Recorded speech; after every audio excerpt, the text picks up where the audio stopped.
Hola, estamos acá con Fundación Papudo y con nuestro especial invitado, don Marcelo Lagos, quien nos va a acompañar y nos va a dar una charla como experto acerca del tema que nos preocupa.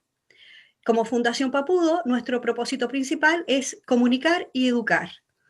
Y ahora en el contexto del plano regulador estamos involucrados en presentar los riesgos, las amenazas de lo que nos está proponiendo para nuestro borde costero en Papudo. Así que los dejo con Marcelo. Muy bienvenido, Marcelo. Adelante.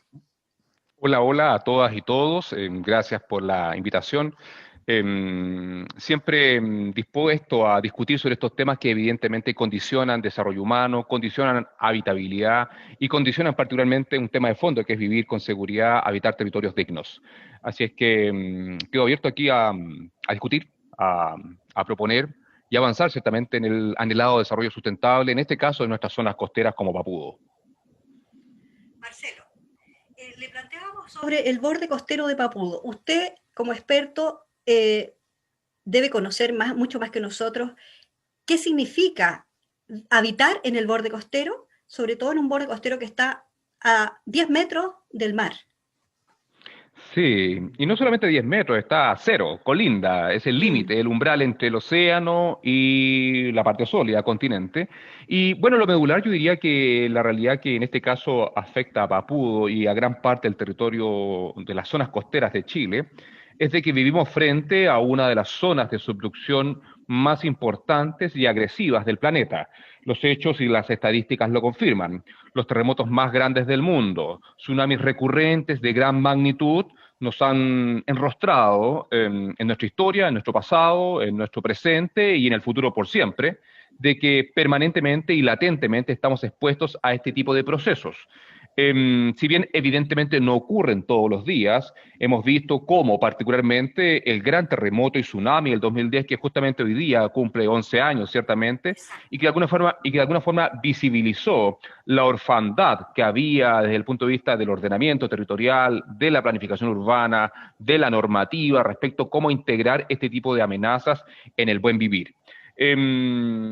Por lo tanto, las zonas costeras en Chile evidentemente tienen toda su belleza, tienen todas sus características e historias de territorios que han sido gradualmente ocupados. Sin embargo, también tenemos que aprender a convivir con estos procesos de la naturaleza.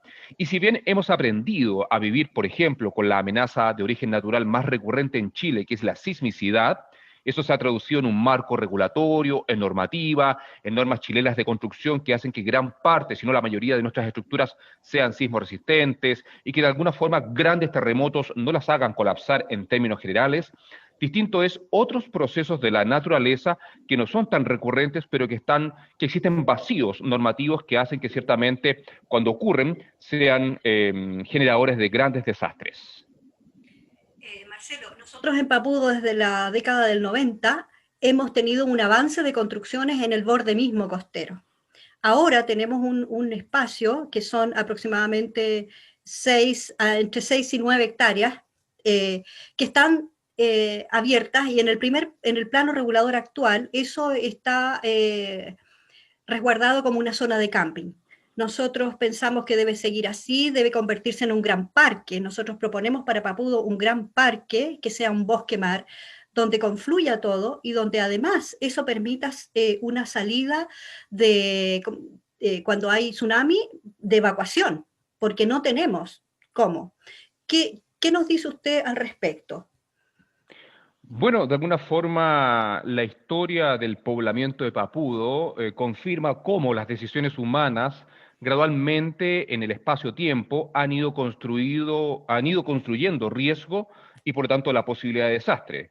La verdad es que un instrumento de planificación territorial Urbano. hoy día, en este caso un plan regulador, que evidentemente ustedes lo requieren, porque ahí tú me puedes precisar, entiendo que tienen algo de fines de los 60 que de Sí. alguna forma ha permitido esta flexibilidad y este criterio cuestionable, ciertamente, de cómo ocupamos la zona costera de Papudo. Lo que sí es que uno lo que ve en Papudo es que gradualmente se ha ido densificando la zona costera cada vez más.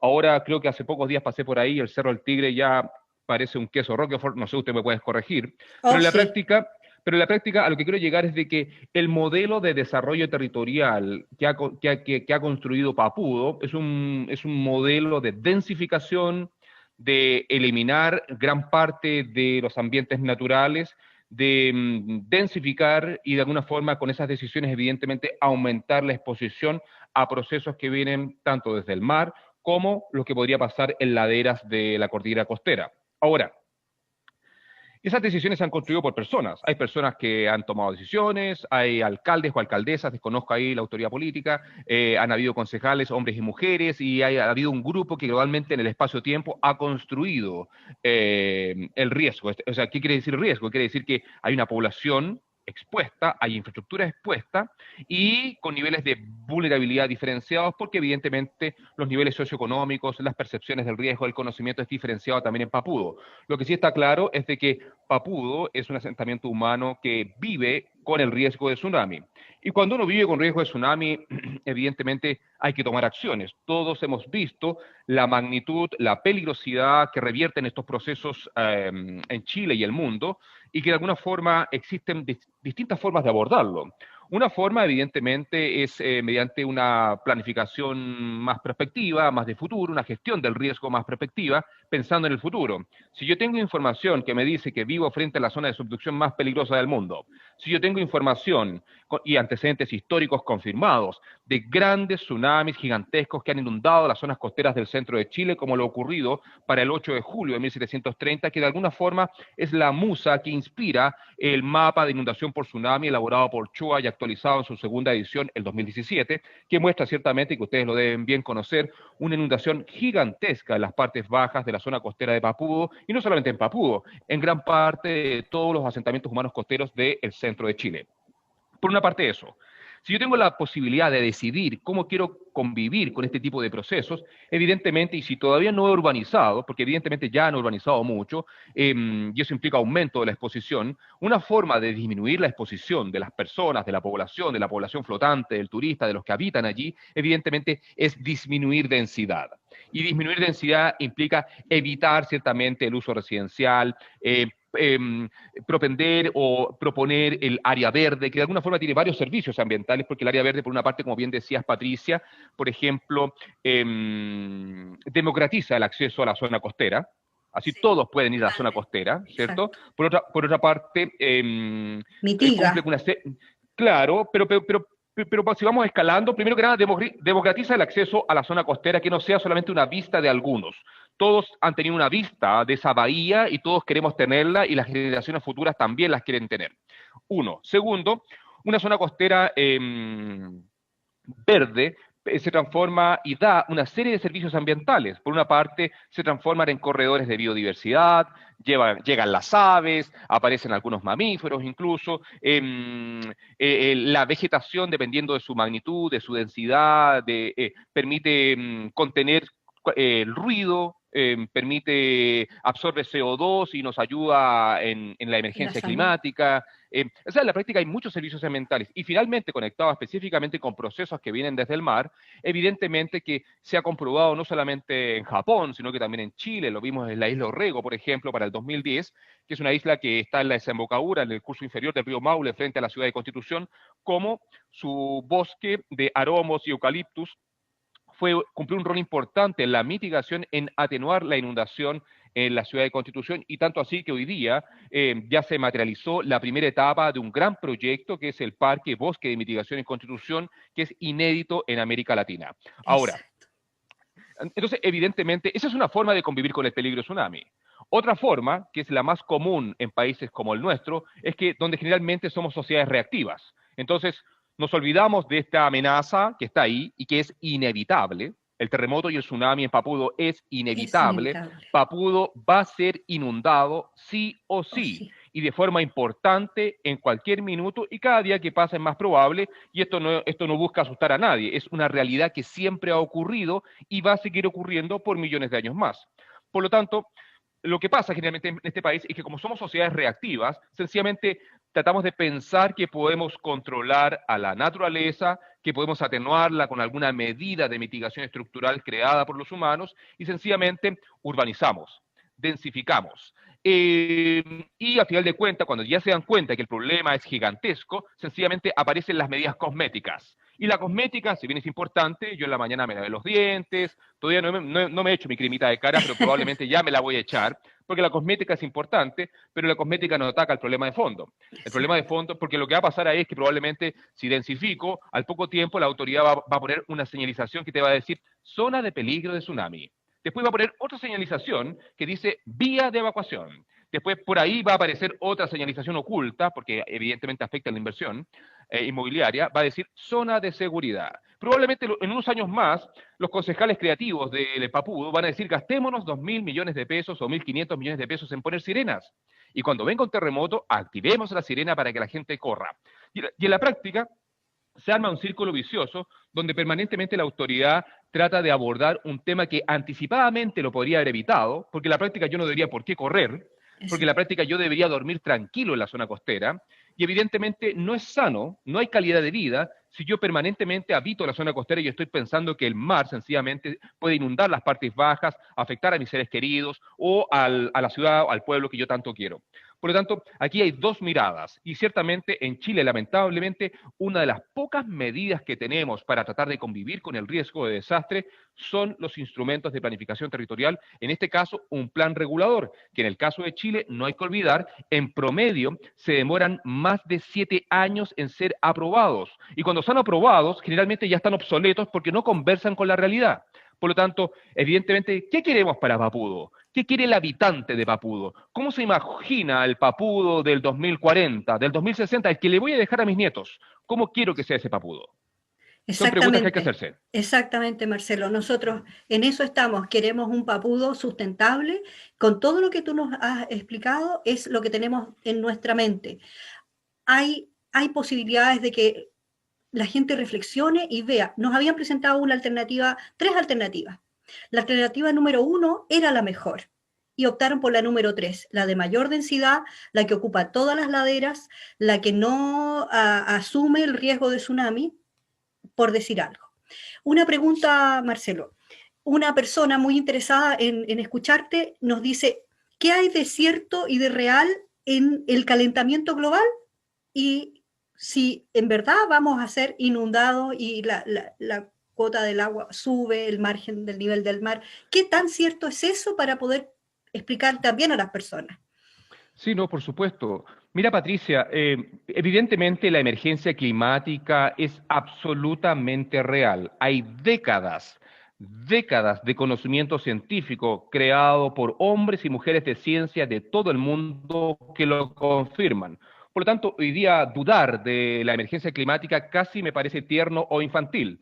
Independiente de ello, ahora, es explicable, porque de alguna forma la autoridad política, no solo de nuestro país, sino que de gran parte del mundo, ha tratado de dividir, ha tratado de debilitar, y las grandes potencias del mundo, recientemente el último alcalde que tuvo Estados Unidos, que evidentemente sus intereses prevalecían por sobre el bien común, y de alguna forma se han encargado de visibilizar sus posiciones que cuestionan información que la ciencia por décadas ha confirmado. Hoy día nadie pone en duda en la ciencia, en el conocimiento científico, de que el planeta Tierra está viviendo un proceso de calentamiento que se complementa con el natural, porque la Tierra, el planeta Tierra, en sus 4.650 millones de años, siempre ha tenido procesos de cambio. Ha tenido momentos fríos y momentos cálidos, momentos fríos y momentos cálidos, por lo tanto, siempre ha habido momentos de, entre comillas, calentamiento global de origen natural. Sin embargo, hoy día las concentraciones de gases capaces de capturar calor en la atmósfera baja son lejos nunca antes registrados, por lo menos los últimos miles de años, y ahí aparece la componente humana. La principal explicación del aumento sostenido de las temperaturas en la atmósfera deriva del modelo de desarrollo que tenemos los seres humanos, esta especie, ciertamente, que apareció en la Tierra hace unos 200, 300 mil años y que nos creemos los dueños del planeta Tierra. Entonces, al final de cuentas, esta concentración principal de gases que destaca el dióxido de carbono, el CO2, ciertamente acumula calor y lo que hace el calor esencialmente es que hoy día es uno de los principales síntomas de esta enfermedad que tiene la Tierra. La Tierra está enferma, la hemos enfermado, nosotros los humanos somos los parásitos y esta enfermedad tiene ciertos síntomas. Tiene aumento sostenido de la temperatura, deshielo glaciar, aumento del nivel del mar, etcétera, etcétera, etcétera. Ahora, respecto al aumento del nivel del mar, todos los modelos, desde los más conservadores hasta los más agresivos o peores escenarios, indican de que, producto de la fusión de glaciares y masas de hielo, el nivel del mar va a ir aumentando gradualmente. En algunos lugares del mundo mucho más rápido que en otros. En Chile, Chile no es la excepción, eso va a pasar y los efectos se van a materializar principalmente en las zonas costeras de topografía más deprimida, en las desembocaduras de río. Sin embargo, si bien ese es un proceso que viene para quedarse, yo diría que lo más importante en este minuto es pensar en los terremotos. ¿Y por qué lo digo? Porque hay que entender de que cuando hay terremotos en zonas costeras, que se conocen como terremotos interplaca, son terremotos que generalmente van acompañados de deformaciones verticales de la costa. ¿Qué Claro. quiero decir con esto? Que cuando hay un terremoto, como por ejemplo el gigante de 1960, Valdivia se hundió en el minuto del terremoto 2.7 metros. Si la costa baja en escasos segundos 2.7 metros, el mar Mar se va va a a venir penetrar encima. instantáneamente. Claro. El mar penetra instantáneamente, los ríos se ensanchan, comienzan procesos erosivos, desaparece la arena, las playas, etcétera. Eso pasa. Para el 2010 también pasó en algunas zonas costeras afectadas por subsidencia o hundimiento en el momento del terremoto, que se conoce como hundimiento cosísmico. Generalmente cuando hay grandes terremotos en zonas costeras hay un bloque que se levanta y hay un bloque que se hunde. Claro. Claro. Y por lo tanto, lo que estamos esperando, por ejemplo, en Papudo, en un peor escenario, recuerden que Papudo no ha experimentado un terremoto importante hace mucho Sí. tiempo, y no solamente hablamos de Papudo, estamos hablando de todo el segmento que va entre el gran terremoto de Illapel, el 2015, al norte de Papudo, y el gran terremoto del 2010 al sur de Papudo. Todo ese segmento, esa distancia que existe más o menos entre Pichilemu y Los Vilos, no ha experimentado un terremoto importante hace mucho tiempo, siglos, y si bien ocurrieron terremotos en 1906, en 1985, en 1822, esos son terremotos grandes que ocurren más cercanos a la costa, pero no son los peores escenarios conocidos, como el terremoto gigante de 1730, que ciertamente marcó la historia de todos los asentamientos, mejor dicho, de todos los territorios de la zona costera, porque en esa época Papudo no existía todavía, ni Viña Eso. del Mar, etcétera. Todos bien sabemos que Papudo fue fundado a mediados del siglo XIX, y por lo tanto no está en la memoria, no está dibujado, por ejemplo, en el cuadro que tienes de fondo, que me mencionabas que Ahí pintó estaban, ciertamente Alexis Reynoso. En la sí, práctica, si él hubiera estado en 1730, nos habría pintado un otro, desastre no menor. sí. Hay que hacerse una idea. Por ejemplo, las modelaciones numéricas de tsunami que hemos realizado en mi laboratorio, como también las que ha realizado el Servicio Hidrográfico y Oceanográfico de la Armada de Chile, encargado de hacer las cartas de inundación por tsunami ahora Chile, muestran en Papudo alturas de ola en la costa que fácilmente pueden alcanzar los 15 metros sin ningún problema. Y presentar en zona inundable, donde está todo Papudo, columnas de agua sobre el terreno superiores a 6 metros. Para que se hagan una idea y para que se lo metan en la cabeza, un poste del alumbrado público en promedio tiene 7,5 metros. Estamos hablando de que en la costa, a nivel del mar, dependiendo del estado de la marea, cuando llegue un tsunami producto de un terremoto, la columna de agua podría llegar a tener, y esto no es ciencia ficción, se basa en antecedentes históricos, en parámetros sísmicos estudiados y bien calculados, columnas de agua de 15 metros, estamos hablando de dos postes de alumbrado público, uno arriba del otro, y luego, como aumenta gradualmente y lentamente la topografía de Papudo, podrían presentarse columnas de agua sobre el terreno donde los resultados que se han visto, que yo he obtenido y que también han obtenido otros estudios, muestran columnas de agua absolutamente peligrosas. Hay que meterse en la cabeza de que yo no necesito un tsunami de 7 metros para morir o que sea peligroso. Basta con 50 centímetros, 50 a la altura de la rodilla, las velocidades de estos flujos son tan rápidas, en metros por segundo, son tan rápidos, este es un metro por segundo, uno. Los tsunamis pueden alcanzar velocidades superiores a 1, 2, 3, 10 metros por segundo en ambientes más confinados y por lo tanto con 50 centímetros de agua sobre el terreno ya me arrastran, ya me botan al suelo. Con, con, De todas con, maneras, con 2 metros de de columna de todas agua maneras. de un tsunami, con 2 metros de columna de agua de un tsunami, yo corro peligro de muerte. Ya hay peligro de muerte, solamente con 2 metros. Uno no necesita más. Y por lo tanto, si bien las estructuras podrían soportar, si están diseñadas con concreto reforzado, si están bien orientados, si proponen alguna medida como columnas o evitar el uso residencial en las partes bajas de los edificios, esa es una cosa. Pero en la práctica lo material aquí no es el tema de fondo. Acá el tema de fondo es la vida La vida humana. de las Y por lo personas. tanto, columnas de agua como las esperadas para Papudo en el escenario de un tsunami tsunami, ciertamente revierten un peligro que debe ser mirado de frente y con responsabilidad. El problema es que en estos temas en Chile no existen responsabilidades. Si la autoridad hoy día en el municipio acepta una propuesta de densificación de plan regulador, localiza viviendas, edificios, llega gente que es o no es de Papudo, aparece la segunda residencia, mañana tenemos un terremoto, mañana tenemos un tsunami. En rigor, los privados ya compraron, barato, probablemente son los dueños de gran parte de todo eso, los privados ya construyeron, los privados ya vendieron y ya se llevaron sus ganancias. Luego llega el propietario compra, compra en zona de peligro. Probablemente, como no es del lugar, la gran mayoría no comprende de qué estamos hablando. Exactamente. O surge este concepto que se denomina ilusión de invulnerabilidad, que quiere decir que a mí no me va a pasar. No, a otros sí, pero a mí no. ¿Ah? Tercero, ocurre el desastre y al final de cuentas el que tiene que ocuparse de la reconstrucción es el Estado. Es el bolsillo de todos nosotros, pero los otros ya se fueron. Los privados que compraron barato ya se fueron, la constructora que construyó ya le pagaron, la inmobiliaria que vendió ya se fue, y nadie se hace responsable. Y en el municipio nadie se va a la cárcel. Todos los concejales que aprobaron un plan regulador de densificación del borde costero, el director de obras que permitió los proyectos, el alcalde o la alcaldesa, en rigor no existe ninguna cuota de No, responsabilidad, ni ninguna. siquiera en el Servio, ni siquiera en el MIMBO, no hay responsables, ningún arquitecto, ningún ingeniero, nadie se va a ir a la cárcel. Por lo tanto, como no hay un rayado de cancha y como nuestra ordenanza general de urbanismo y construcción en estas materias todavía tiene vacíos gigantescos, sencillamente esto sigue pasando. La situación que está viviendo Papudo hoy día es una situación que se repite en gran parte de Chile. Si bien hemos aprendido mucho a entender de que estar en la zona costera revierte peligro y hay que aprender a convivir con él, los instrumentos de planificación territorial, sean planos reguladores o planos intercomunales hasta ahora, no han logrado incorporar de forma efectiva el riesgo de tsunami.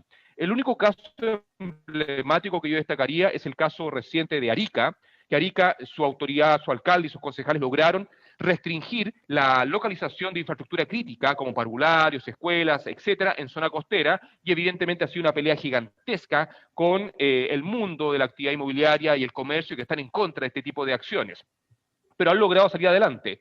También el plan regulador intercomunal de Coquimbo y La Serena logró incluir en su plan regulador una zona de riesgo que evita ciertamente la instalación de cierto tipo de instalaciones en zonas costeras, pero sigue siendo un desafío porque la ley, la ordenanza, dice que si yo estoy en zona de riesgo de tsunami, hay dos opciones, está la restricción al desarrollo urbano o incorporar medidas de mitigación. Pero esas medidas de mitigación en ninguna parte están bien explicadas, nadie sabe con propiedad y profundidad cómo deben ser, quién las debe diseñar, cuánto tiempo se demora, cuál es la dimensión y cómo conversan con atenuar un peligro que no solamente es de una estructura o proyecto, sino que de todos quienes habitan o frecuentan la zona costera. Exactamente, Marcelo. Sabes tú que medidas de mitigación en las laderas de Papudo, donde se va a destruir también gran parte del bosque esclerófilo y se van a afectar las quebradas de Papudo, que son 12 quebradas que están en las laderas, la medida de mitigación es plantar un árbol cada 500 metros, un árbol de la zona.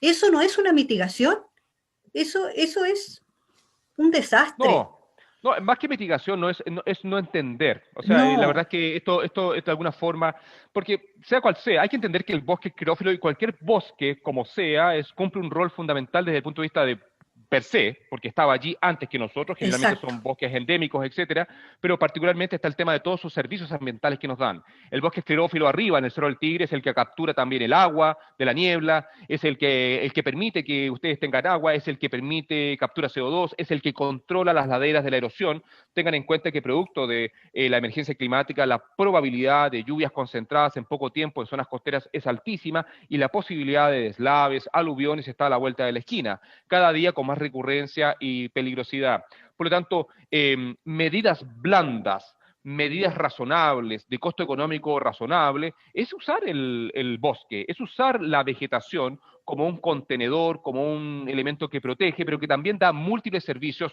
a la comunidad. Ese es el sentido común. Mira, yo soy papudana de cuarta generación, hemos vivido terremotos que te digo que yo ahora ya no le tengo miedo, pero sabes tú que los terremotos eran tremendos y uno viraba el mar y el mar se iba hacia adentro y después venía el tsunami. O sea, antes no sabíamos que se llamaban tsunamis, pero eran tsunamis y entraban hasta todo el interior del gran abertura que hay ahí donde llegan las aguas. Entonces, las autoridades tienen que entender que esto no es un cuento, no es un capricho, es una realidad y nosotros estamos pidiendo eso como comunidad, como papudanos.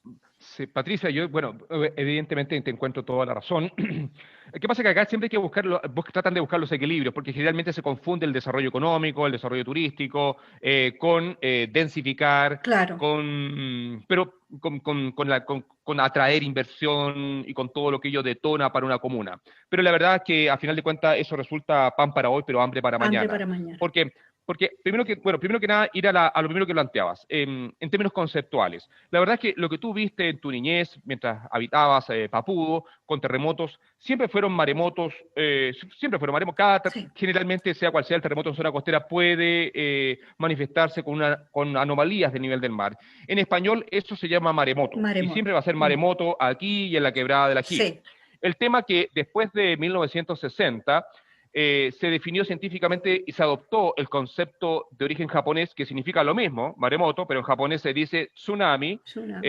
y que significa tsu, ola, nami, puerto, ola de puerto o ola de bahía, porque a final de cuentas se dieron cuenta que a diferencia de otros procesos de la naturaleza, estas grandes olas o estas grandes inundaciones producidas por grandes terremotos en zonas costeras no solamente afectan a un país, sino que afectan a muchos países a la vez en una cuenca donde se hablan distintos idiomas, y la idea es tener un concepto que trascienda, que todos lo entiendan. Perfecto. Si hoy día tú estás en la costa de Papudo y tenemos un terremoto importante y gritas maremoto, probablemente todos quienes hablamos español lo vamos a entender. Pero probablemente el turista que no, el portugués, el brasileiro, el europeo que no habla español, no lo va a entender con propiedad.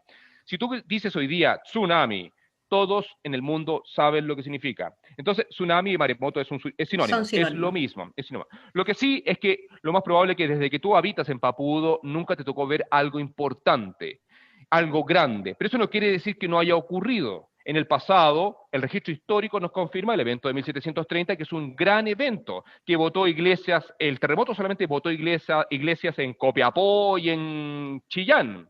Fue un terremoto gigantesco. El registro del tsunami impactó las costas de Japón. Todo indica que ese terremoto fue de una magnitud similar o cercana a la de 1960. Estamos hablando de un terremoto de magnitud cercano o superior a 9.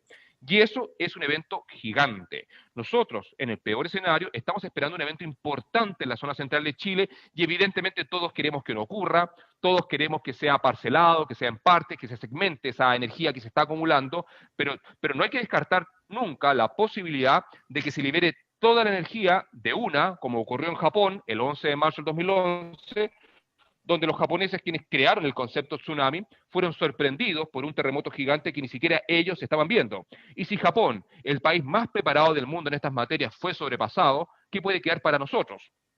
Si miramos con atención, y aquí invito a todos quienes nos están mirando y escuchando, que vayan a Google Earth, que vayan a ver en Internet qué pasó con los asentamientos costeros de Japón que fueron barridos por el tsunami del 2011, del 11 de marzo del 2011, escriban en Google Earth Minami Sanriku, por ejemplo, y vayan a la ciudad de Minami Sanriku, y retrocedan con las imágenes del historial y van a ver que Minami Sanriku, ciertamente su alcalde se llama Jin Sato, era una ciudad como Papúa, mucho más grande, sí, con edificios, con hospitales, con mall, etcétera. Si ustedes van a ver hoy día qué es lo que es Minami Sanriku, este año se cumplen 10 años de la reconstrucción, Japón se dio 10 años para reconstruir, y no hay ciudad.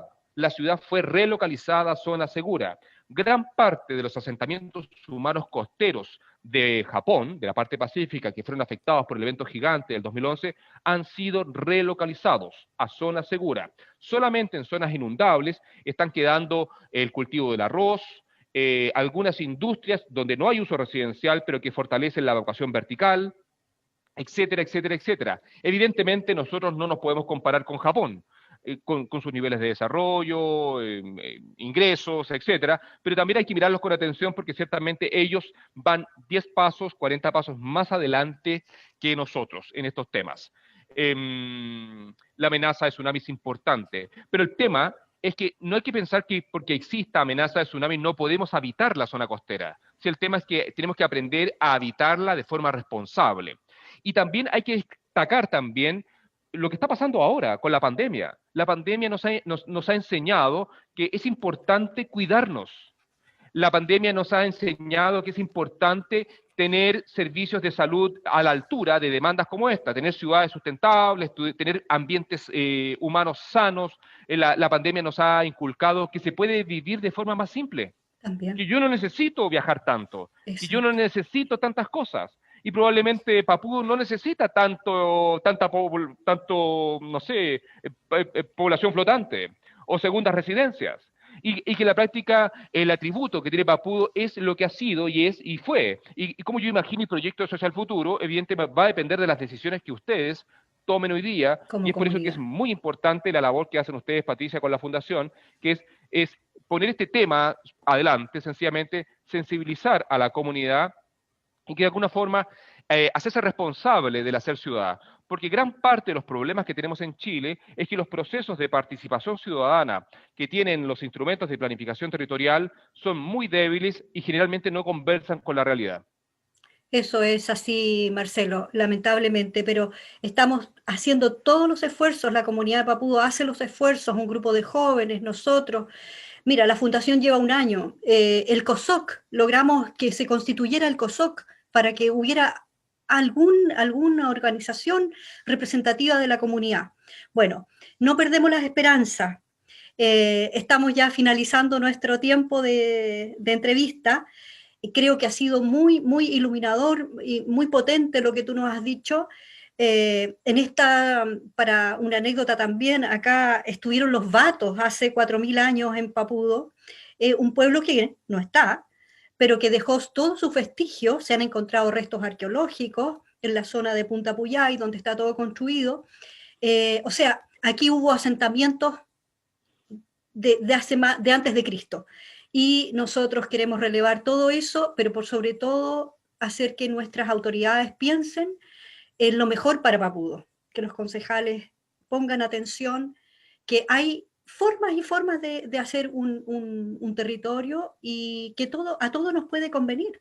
Como tú dices, el tema de la pandemia, Papudo se vio, ahora estamos en fase 2, se vio invadido por todas las personas que no pudieron ir a otras playas. Cuando hubo esa alerta de tsunami falsa, ¿te acuerdas? Que Sí. las personas que viven en los condominios en Punta Puyay quedaron atrapadas en sus autos, queriendo escapar. Entonces, esas son evidencias concretas de que no estamos haciendo bien las cosas. ¿Qué nos diría para Totalmente. despedirnos, Marcelo? Mira, Patricia, lo medular es que si ustedes habitan en Papudo y alguna vez han visto por allí una señalización que diga peligro de tsunami, quiere decir que alguien cometió un error, que las cosas Las hay. están mal hechas. Las señalizaciones de Eso. peligro de tsunami, de vía de evacuación, significan que las autoridades de Papudo han tomado Malas permanentemente decisiones decisiones. erróneas. Sí. Las señalizaciones de peligro de tsunami no deberían estar instaladas, no deberían existir, porque en la práctica el rol garante que nos tiene que dar la autoridad es la seguridad, el habitar territorios dignos y seguros. Por lo tanto, Exacto. cuando yo veo una señalización, sencillamente es porque sencillamente irresponsablemente han ido aumentando con decisiones que no son de la comunidad generalmente, han aumentado la exposición y por lo tanto el riesgo. El riesgo Exacto. siempre está la posibilidad del desastre. Y por lo tanto, cuando ocurre un desastre, el desastre es fácil llamarle desastre natural, pero el desastre lo construyeron esas decisiones. Decisiones humanas construyeron vivienda cerca del mar. Decisiones humanas instalaron infraestructura crítica en zona costera. Decisiones humanas dificultaron la forma de evacuar a zona segura. Y por lo tanto, cuando ocurre el tsunami, todos le echan la culpa al tsunami, pero el rigor no fue el tsunami, No, fue pues el es el ser alcalde, fueron los humano, claro, concejales, fue claro. la propuesta del plan regulador, fue el MIMBU, fue el Estado, que permanentemente con sus decisiones y acciones permite que se vaya construyendo exposición y riesgo. Por lo tanto, si queremos mirar de frente y disminuir el riesgo o la probabilidad de daño, somos nosotros, los humanos, quienes podemos hacerlo, porque el terremoto con tsunami es inevitable y viene para quedarse. Y está temblando todos los días. Y bueno, eso es parte del ADN de Sí, nuestros de nuestros, territorios, sí, pero de alguna forma nos señala de que tenemos que estar nos avisa. preparados y no Exacto. sirve estar preocupados. Acá lo medular, evidentemente, es que el terremoto y tsunami del 2010, con todo el daño que generó, luego el tsunami que llegó de Japón en el 2011, que nos confirmó que pueden haber tsunamis sin terremoto y que pueden llegar de muy lejos. Después tuvimos el gran terremoto y tsunami el 1 de abril de 2014 en Iquique, y el último importante que tuvimos en Illapel, ciertamente en septiembre del 2015, nos confirman de que este tipo de procesos están allí, latentes, a la vuelta de la esquina, y no podemos hacer oídos sordos de esa realidad.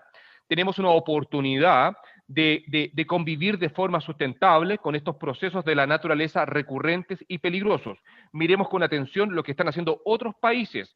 Generalmente nosotros somos países que no tenemos recursos, evidentemente, para protegernos con obras de infraestructura millonarias como lo hace Japón. Pero Japón, independiente que la sigue construyendo, decidió sacar el uso residencial de zonas inundables. Si yo tengo un área verde en la zona costera, si yo tengo baja densidad, si yo potencio los atributos históricos de los poblamientos prehispánicos, preeuropeos, de todas esas cosas que nos evocan al papudo, a este paisaje bucólico que ha marcado la historia de vida de todas y todos, ciertamente yo con más ganas voy a ir a Papudo. Exacto, Pero disminuyamos la exacto. exposición. Y para disminuir exposición hay que bajar densidad, hay que mover a las personas a zonas seguras y hay que evitar sencillamente construir riesgo. Las malas decisiones construyen riesgo y el riesgo está a un pasito siempre del desastre. Muchas gracias, Marcelo. Ha sido pero un enorme aporte y no sé qué más decirte de agradecimiento porque es lo que necesitamos. Esperamos que nuestras autoridades entonces nos escuchen. Queremos ese parque, un parque que le llamamos Parque Bosque Mar, que es para toda la comunidad y que sea una bienvenida a la salud, al bienestar, al amor, a la naturaleza, a un futuro que soñamos, ¿no? Que es parte y que me emociona decirlo, pero es parte de lo que buscamos. Muchas gracias, Marcelo. Muy en sintonía, Patricia. Destacar Mm, últimamente, perdón, lo último, es de que los bosques ciertamente de forma comprobada atenúan. Un bosque nunca exacto. va a detener un tsunami. En rigor, no existe ninguna obra de mitigación capaz de contener un Va a tsunami entrar en ninguna igual, parte del mundo. claro. Por lo tanto, pero lo que sí te permite un bosque de mitigación, dependiendo de la densidad de árboles, del tronco, etcétera, del diámetro, la altura del pecho, etcétera, y la rugosidad del terreno, es que te da más tiempo para evacuar. Y esos Claro. minutos pueden ser valiosísimos. Pero lo otro es que el bosque da múltiples servicios ambientales durante su vida útil.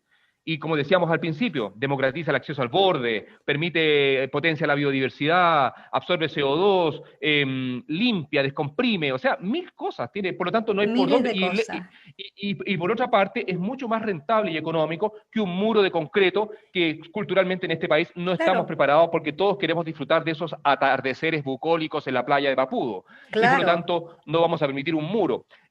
Aquí hay muchos vacíos todavía legales y por lo tanto, como hay vacíos legales, en este tema siguen avanzando ciertamente las decisiones que no necesariamente consideran la realidad y la importancia de proteger, de cuidar, de conservar lo que tanto todos añoramos y lo que motiva a las personas a ir a lugares como A los Papudo. lugares como Papudo o como cualquier otra parte también de Chile. O sea que es la gente de Santiago huye del cemento. ¿Y por qué le vamos a dar más cemento? Totalmente. Yo los invito a leer, por Mm, ejemplo, hoy día la columna, la entrevista que le hicieron a Ricardo Toro, el director nacional de ONEMI, y dice claramente allí, o sea, Chile está lleno de lugares donde se construye riesgo. Y la exacto. construcción de riesgo es una construcción, es una decisión humana que hacen las autoridades. Las autoridades con sus decisiones localizan a personas en zonas de peligro. Y evidentemente después el problema lo tiene el Estado y esos recursos ¿de dónde salen? De los bolsillos De de los todas bolsillos de y todos todos los los chilenos. chilenos. ¿Ah? Y por lo tanto no es la idea. Yo no quiero seguir financiando reconstrucciones. Yo quiero que ese dinero se destine a programas sociales, que se destine a reforestar, a mejor calidad de vida, a avanzar en desarrollo humano. Lo importante y lo medular, Patricia, es agradecer en este caso la oportunidad que me has dado de compartir con ustedes, destacar de que sociedades educadas son sociedades informadas y son sociedades que exigen de la autoridad, ciertamente, que les den garantías de habitar territorios dignos y seguros. Y en este caso, tal como dice la Constitución que vamos a cambiar prontamente, dice que el Estado nos debe garantizar seguridad. Y por lo tanto, como nos debe garantizar seguridad, que hagan su pega. Exactamente. Comunicando y educando. Fundación Papudo ¿Cierto? agradece a todos los grandes comunicadores como tú. Yo soy Gracias, educadora Patricia. y comunicadora, así que esa es nuestra tarea también para la comunidad. Muchas gracias, Marcelo. Ha sido muy especial tu participación y ahora la vamos a difundir. por todas las redes sociales. Muchas Muchas gracias, gracias Patricia. y hasta siempre. Que estés muy bien. Nos veremos. Chao, gracias. Chao. Ah, mm. Ahí, cerramos. Dale.